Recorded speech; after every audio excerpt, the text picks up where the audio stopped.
নমস্কার বন্ধুরা, আজ আমি সুজি দিয়ে খুব সহজেই একটা জলখাবার বা ব্রেকফাস্টের রেসিপি তৈরি করেছি। এটি বানানোর জন্য একটা পাত্রের মধ্যে নিয়ে নেব 1.5 কাপ সুজি। তার মধ্যে দিয়ে দেব 1 কাপ টক দই। টক দইটা 1 কাপের থেকে সামান্য একটু কম রয়েছে। সাথে দিয়ে দেব 1 কাপ জল।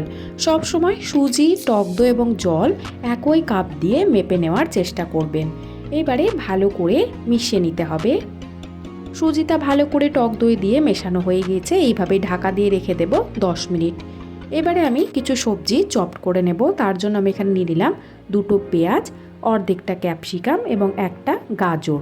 ভালো করে মিহি করে কুচিয়ে নিতে হবে। আপনারা চাইলে এটা ছুরি দিয়েও করে নিতে পারবেন।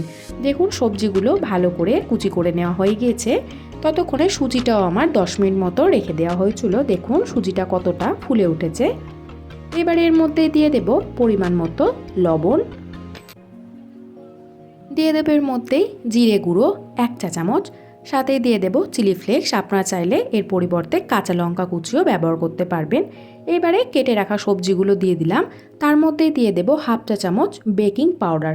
এর পরিবর্তে আপনারা ইনোরও ব্যবহার করতে পারবেন। সামান্য পরিমাণে জোয়ান দিয়ে দিয়েছি।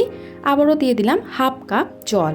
আবারও সবজি দিয়ে সুজিটা ভালো করে মাখিয়ে নিতে হবে। দেখুন সুজির ব্যাটারটা একদম তৈরি হয়ে গেছে।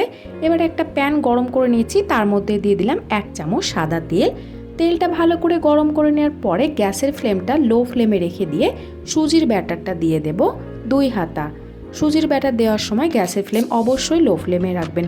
চারিধারে এইভাবেই গোলা রুটির মতো ছড়িয়ে দেওয়ার পরে ঢাকা দিয়ে রেখে দেব প্রায় 2 মিনিট মতো লো ফ্লেমে।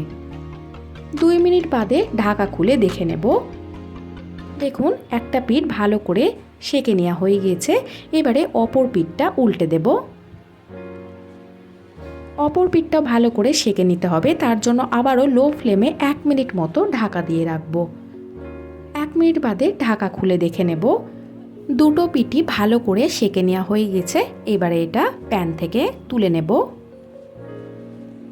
বাকিগুলো একইভাবে ভেজে নিতে হবে। আবারও দিয়ে দিলাম সামান্য পরিমাণে তেল। 2 হাতা সুজির ব্যাটার দিয়ে চারিধারে গোলা রুটির মতো ছড়িয়ে দিতে হবে। আপনারা চাইলে সাদা তেলের পরিবর্তে বাটার দিয়েও ভেজে নিতে পারবেন। সমস্তগুলো একইভাবে ভেজে নিতে হবে। আপনারাও চাইলে খুব সহজে এইভাবেই সুজির জলখাবার বা ব্রেকফাস্টের রেসিপি তৈরি করে ফেলতে পারবেন।